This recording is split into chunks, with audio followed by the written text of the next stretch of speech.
हाय, आपके साथ मैं हूँ Surabhi Sharma. India TV YouTube channel subscribe करिए, बेल आइकन दबाएं।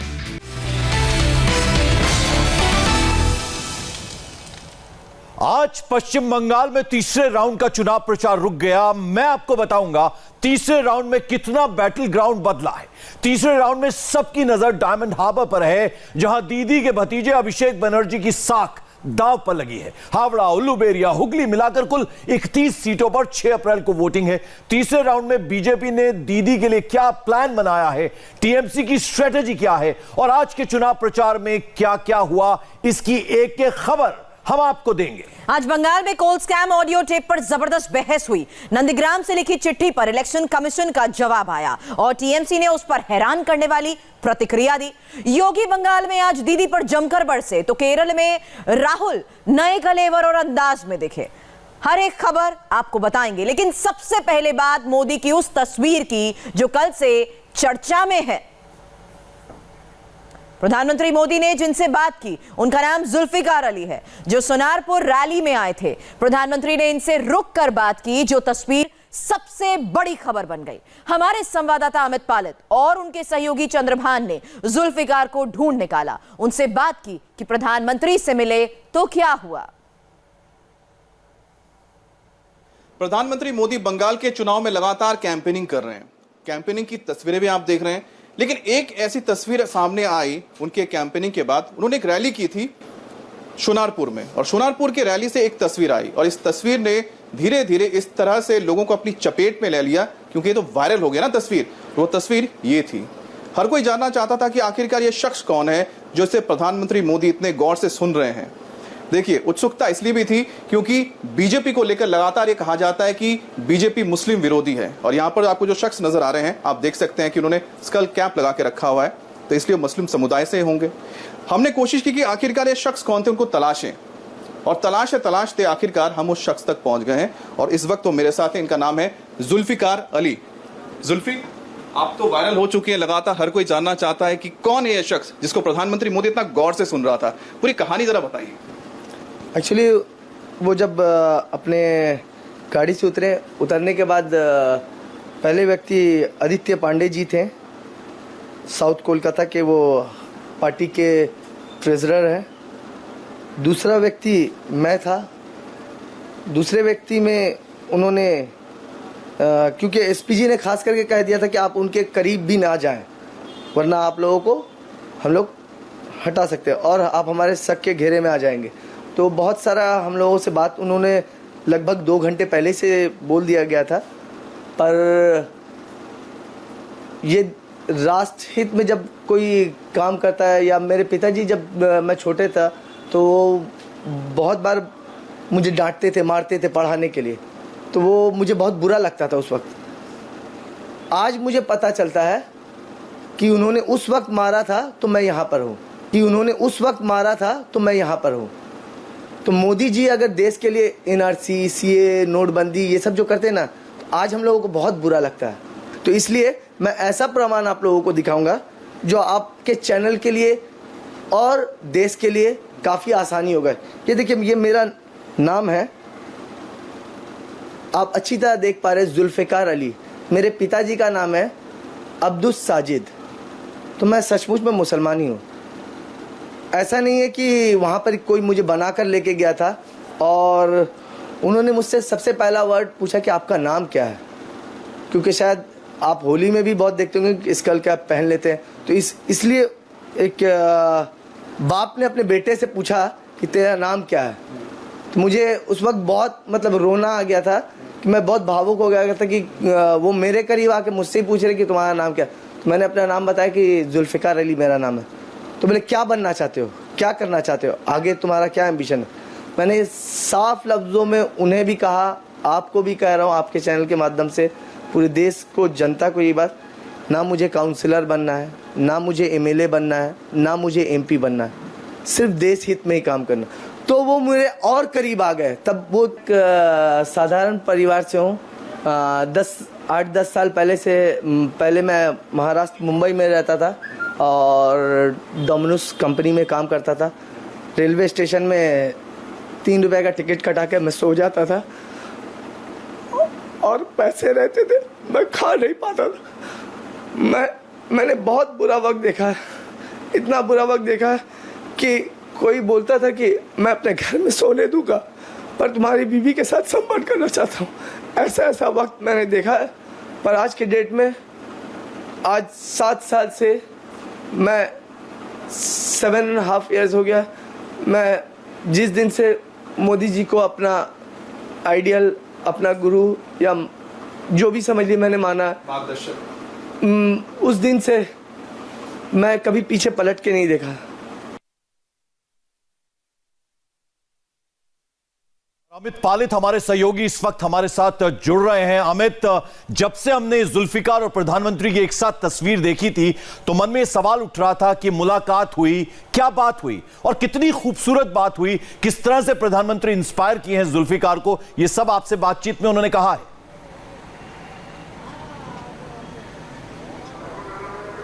जी पंकज जी, मैं आपको बताऊं कि जुल्फिकार को तलाशने के लिए हमें बहुत मेहनत करनी पड़ी। बड़ी मुश्किल से हमें पता लगा कि आखिरकार जुल्फिकार कहां रहता है। सबसे पहले तो मुश्किल ये हुई थी कि आखिरकार है कौन कि प्रधानमंत्री मोदी के साथ जो नजर आ रहा है। आखिरकार हमारी मेहनत रंग लाई और इंडिया टीवी की टीम पहुंची जुल्फिकार के पास। जुल्फिकार से मुलाकात करने के बाद समझ में आया कि उस लड़के ने कितना, इस शख्स ने कितना स्ट्रगल किया है लाइफ में, और जिस तरह से उसने अपनी बातें रखी जो आपने भी सुनी। प्रधानमंत्री मोदी से वो बहुत ज़्यादा इंस्पायर्ड है। उनको ये लगता है कि जिस तरह से प्रधानमंत्री मोदी बहुत ही गरीब परिवार से निकलकर आए और ज़िंदगी में आगे बढ़े, वो भी उसी तरह से अपने आप को देखते हैं। उनके परिवार में लोग टीचर हैं, जैसे पिताजी उनके टीचर हैं, और ऐसा नहीं कि बहुत बड़ा कोई संपन्न परिवार है, लेकिन धीरे धीरे वो अपने उस मुकाम पर पहुंच रहे हैं जहां उनको लगता है कि हाँ, एक दिन मैं आगे और बढ़ सकता हूं। लेकिन जुल्फिकार के अंदर जो एक भावना है राष्ट्रवाद को लेकर, राष्ट्रीयता को लेकर, भारत के लिए वो कुछ करना चाहते हैं, देश के लिए कुछ करना चाहते हैं, वो बहुत जबरदस्त हमें जज्बा देखने को मिला। और किसी एक युवा व्यक्ति के अंदर इस तरह की सोच जब नजर आती है तो वाकई में बहुत अच्छा लगता है। और जरूरी है अमित ये जानना भी कि प्रधानमंत्री की तरफ से इसके बाद क्या कहा गया। जब जुल्फिकार ने कहा कि देश हित के लिए कुछ करना चाहते हैं तो पीएम ने क्या कहा? देखिए, जुल्फिकार ने बताया कि जब उसने बताया कि प्रधानमंत्री मोदी को कि वो देश के लिए करना चाहते हैं, कि उनको ना टिकट चाहिए, ना एमएलए बनना है, ना एमपी बनना है, सिर्फ देश के लिए काम करना है, तो उनका कहना था कि प्रधानमंत्री मोदी ने उनको और अपने करीब लाया और जो शाबाशी जैसे देते हैं ना, कंधे पर हाथ रख के उनको वो शाबाशी दी। और जिसने, उनका कहना है कि इससे जो उसका हौसला बढ़ा है कि वो आगे और कुछ नहीं चाहिए, वो सिर्फ ये काम करना चाहते हैं। और साथ ही साथ सिर्फ एक ख्वाहिश उसने रखी थी जुल्फिकार ने प्रधानमंत्री मोदी के सामने, कि जब प्रधानमंत्री मोदी ने पूछा तुम क्या चाहते हो, तुम्हारी क्या इच्छा है, तो उसने कहा कि मुझे आपके साथ एक तस्वीर लेनी है, बस। उसके बाद उसने कहा कि मैं मोबाइल पे कुछ तो ला नहीं सकता था क्योंकि सिक्योरिटी बहुत ज़्यादा थी, तो वहाँ पर जो फोटोग्राफर्स थे उन्होंने ये फोटो तस्वीर खींची, जिसके बाद में उसको लगा कि शायद मेरा तो फोटो लिया नहीं गया है। लेकिन बाद में उसे सरप्राइज लगा कि जब पता लगा कि उसकी जो फोटो है, जुल्फिकार की फोटो वायरल हो गई है। सुरभि, बिल्कुल। और अमित, एक खास बात प्रधानमंत्री की शख्सियत के बारे में है, यानी यहां कुछ स्टेज नहीं था, यानी एकदम से प्रधानमंत्री के सामने वो शख्स आया और फिर प्रधानमंत्री, अक्सर हमने देखा है वो एसपीजी की परवाह नहीं करते, सिक्योरिटी की परवाह नहीं करते, एक स्टेप आगे बढ़े और उसको एक तरह से गले लगाते हुए तस्वीर आई है और कितने प्यार से दोनों की बातचीत हुई है। देखिए पंकज जी, जुल्फिकार से हमने पूछा कि आपको पता था, उनका कहना था कि देखिए हम कार्यकर्ता हैं, हमें जाना पड़ता है जहां पर भी इस तरह के कार्यक्रम होते हैं। तो बतौर कार्यकर्ता उनका भी लिस्ट में नाम था, क्योंकि वो माइनॉरिटी सेल से जुड़े हुए हैं, तो वहां पर जाना पड़ा। और सोनारपुर और साउथ 24 परगना वो इलाका है जहां पर काफ़ी तादाद मुस्लिम समुदाय की है, तो इसलिए वहां पर जो माइनॉरिटी सेल के लोग हैं वो काम करते हैं। तो बतौर कार्यकर्ता उनकी ड्यूटी लगी थी, वहां पर वो गए थे। उनको नहीं पता था कि क्या होने वाला है, तो कह रहे हैं कि मैं वहां पर खड़ा था, लेकिन जब प्रधानमंत्री जा रहे थे वहां से तो उनकी नज़र प्रधानमंत्री की जुल्फिकार पर पड़ी, वो उसके पास रुक गए, नाम पूछा, नाम पूछने के बाद पूछा कि वो क्या चाहते हैं। तो इस तरह से जो कन्वर्सेशन थी दोनों के बीच में, और जुल्फिकार का ये कहना है कि प्रधानमंत्री, जो कि प्रोटोकॉल उनका आपको पता हो कितना टाइट होता है, उसके बावजूद उन्होंने करीब 40 से 50 सेकंड जो निकाले थे, 40 से 50 सेकंड बहुत होते हैं, वो भी उनका कहना है कि बहुत था मेरे लिए, मैंने तो कभी जिंदगी में सोचा ही नहीं था।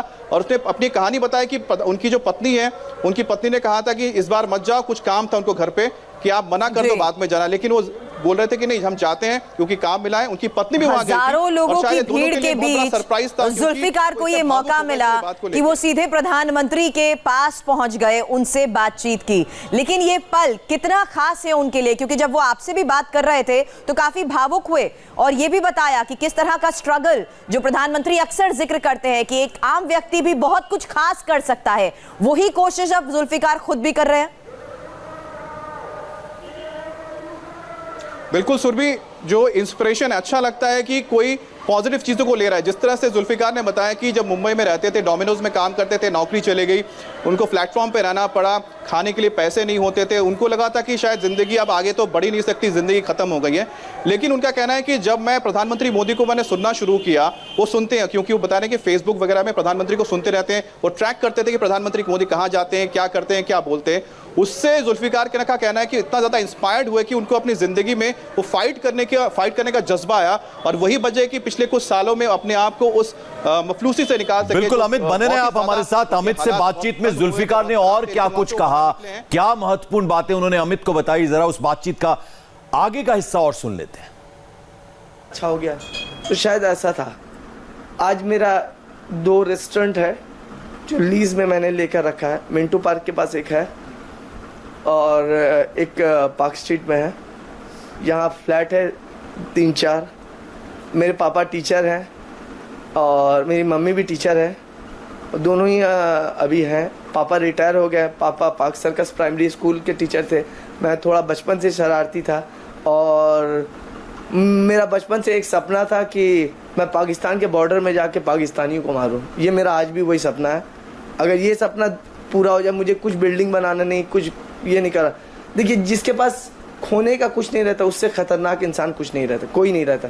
क्योंकि मेरे पास तो कुछ खोना है ही नहीं, मैंने कुछ ऐसा किया ही नहीं। तो सिर्फ यही है कि जब मेरा देश बचा रहेगा, मेरे लोग बचे रहेंगे, तो ऑब्वियसली नाम मतलब तारीफ करनी होगी जुल्फी की, क्योंकि देखिए जुल्फी ने किस तरह से कितनी मेहनत की। जिस तरह से उन्होंने बताया कि प्लेटफॉर्म पर सोना पड़ा उनको, और आज उनके पास बहुत कुछ उन्होंने अपने मेहनत से हासिल किया है और इनकी ख्वाहिश एक ही है कि देश के लिए काम करना चाहते हैं। और शायद यही वजह है कि आप प्रधानमंत्री मोदी से प्रभावित हुए और आपका कहना है कि शायद वही उसने मुझे बोलते हैं इच्छा शक्ति आपको ऐसी दी कि आप फाइट कर रहे हैं और आप ज़मीन से लेके अब इतनी ऊंचाई तक पहुंच रहे हैं। जी हाँ, देखिए, मुझे स्टेट के काफ़ी सारे लीडर मुझसे मिले हैं। आज मैं अगर यही जानना चाहता हूँ आपको रोककर कि आखिरकार क्या मतलब बीजेपी से आप जुड़े हुए हैं क्या? आप देखिए, एक बात है, कुछ लोग समझते हैं कि बीजेपी में मुसलमान नहीं है और मुसलमान को जगह नहीं मिलता है। माइनॉरिटी एक मोर्चा है।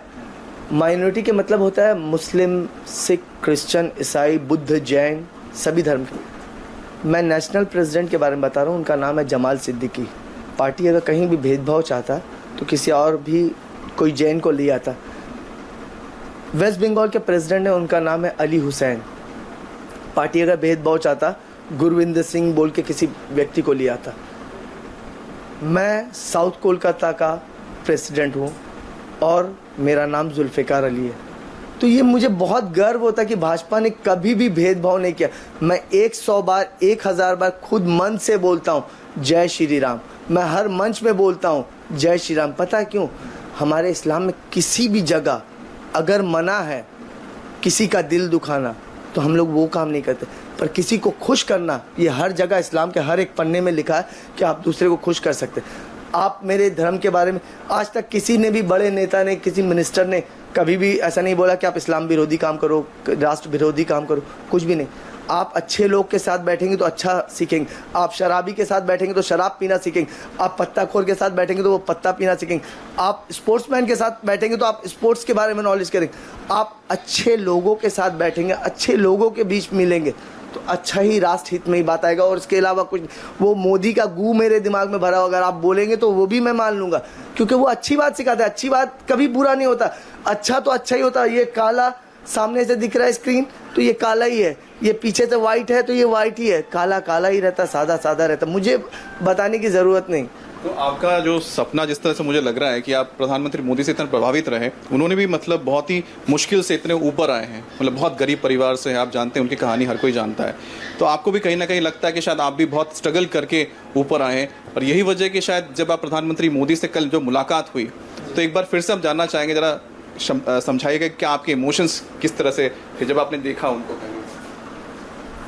मतलब उतनी करीब से तो मैंने कभी देखे नहीं। मैं इससे पहले भी जब वो फोर्ट विलियम्स में आए थे तो मुझे जिम्मेदारी मिला था फोर्ट विलियम्स के पास से उनका गाड़ी जाएगा और पब्लिक को रोक के रखना, चेयर अप करना कि मतलब वो भीड़ कहीं ये नहीं हो जाए। बट मुझे कॉन्फिडेंस था कि उस जगह उनका गाड़ी रुकेगा, और मैंने लगभग 1000 से ज़्यादा लोगों को ऑन द स्पॉट वहाँ पर ये कहा था, अपने भरोसे, अपने मन के भरोसे, क्योंकि मैं उनका वीडियोस वगैरह बहुत देखता हूँ, वो कहीं भी जाते हैं तो रुकते हैं और वो ये कर, तो ये मेरा मन का कॉन्फिडेंस था। मैं जिस भी देवी देवता, अल्लाह रसूल जिसको ही मानता हूँ, मैं उसको साक्षी रख के बोल रहा। मैंने उन लोगों से यही कहा था, यहाँ मोदी जी रुकेंगे और ज़रूर आप लोगों को हाथ दिखा कर जाएंगे, और बिल्कुल वैसा ही हुआ। और वो सभी लोग मुझसे बहुत खुश हुए थे कि आपको बहुत ज़्यादा मालूम है। और ये सेकंड बार मुझे ऐसा मौका मिला कि मुझे पता भी नहीं था, मैं शायद नहीं जा पाता। आप हेलीपैड पे खड़े थे, जरा बताइए, आप हेलीपैड के पास शायद वहाँ पर कहीं पर खड़े? मैं सुबह से, मतलब एक दिन पहले मुझे मालूम हो गया था कि मेरा नाम लिस्ट में है, बट मैं जाने वाला नहीं था क्योंकि मेरे पास 3000 रुपये नहीं थे। 3000 रुपये नहीं थे क्योंकि कोविड टेस्ट इमरजेंसी में करवा के उनके पास वहाँ पर ही पीएमओ के आसपास रहने पहले आपको। अमित पालित हमारे साथ लगातार बने हुए हैं। अमित, दो चीजें जहन में आ रही हैं। एक तो ये कि ये शायद हिंदुस्तान की ताकत है, जहां एक मुसलमान जुल्फिकार ये कह रहा है कि मुझे जय श्री राम बोलने में कोई गुरेज नहीं है। शायद दीदी उसको जरूर सुनेंगी जब उसने ये बात कही है। और दूसरा ये कि 40 सेकेंड्स कई बार कितने लाइफ चेंजिंग साबित होते हैं, क्योंकि जो देश का प्राइम मिनिस्टर है वो उसके कंधे पर जब हाथ रख रहा है तो एकदम फादर फिगर की तरह वो उसने, जुल्फिकार ने ये बात खुद कही है। बिल्कुल पंकज जी, आप समझ सकते हैं कि एक व्यक्ति जिसने ज़िंदगी में इतना स्ट्रगल किया हो, वो किसी को अपना आइडल मानता हो, वो भगवान की तरह किसी को देखता हो, आदर्श है उनके लिए, जुल्फिकार के लिए प्रधानमंत्री मोदी। और वो व्यक्ति जिसको दूर से देखते थे, उनको लगता था कि शायद सड़क के किनारे रुक जाएंगे तो भी हम देख लेंगे, बतौर कार्यकर्ता, क्योंकि लाखों हज़ारों कार्यकर्ता तो यहाँ पर लगे ही रहते हैं। लेकिन उसके बाद जब जुल्फिकार के सामने प्रधानमंत्री खुद आ जाते हैं, रुक जाते हैं, बात करते हैं, कंधे पे हाथ रखते हैं, तो आप समझ सकते हैं कि उस व्यक्ति के लिए उसकी ज़िंदगी का जो मकसद है और कितना दृढ़ हो जाता है जिसके लिए वो चल पड़ा है। जैसा खुद जुल्फिकार कहते हैं कि भले वो मुस्लिम समुदाय से आते हैं, लेकिन उनकी सोच ये है कि चाहे वो मुसलमान हो, चाहे वो हिंदू हो, सिख हो, ईसाई हो, जैन हो, कोई भी हो, लेकिन सबसे पहले देश होता है और देश हित के लिए वो काम करना चाहते हैं। और उसका खुद का मानना है कि जब इस तरह की पॉजिटिव बातें एक युवा करता है तो अपने आसपास और लोगों को जोड़ता है। वो जिस इलाके में रहते हैं, मैं आपको बताऊं कि वहां पर आप मान के चलिए कि 90%, 80-90% सिर्फ मुस्लिम है। अमित, आपको मैं यहाँ पर रोकना चाहूंगी। एक तस्वीर सामने आई है, 40 सेकंड की भले ही ये मुलाकात रही हो, लेकिन इसका मैसेज बहुत बड़ा है। और क्या खास बातचीत हुई और जुल्फिकार ने क्या क्या बताया, ये भी हम दिखाना चाहेंगे।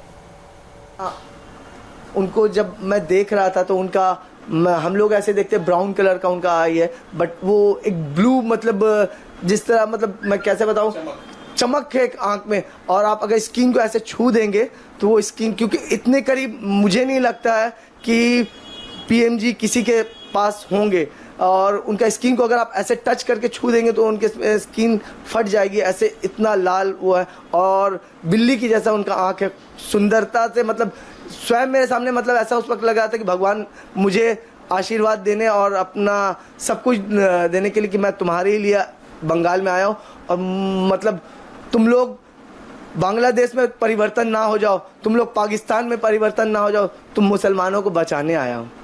मुझे इस वक्त ऐसे ही लग रहा है। मैं मतलब मुझे ऐसा भरोसा हो गया कि नहीं, अब मेरा हिंदुस्तान का ये हिस्सा कभी टूटेगा नहीं।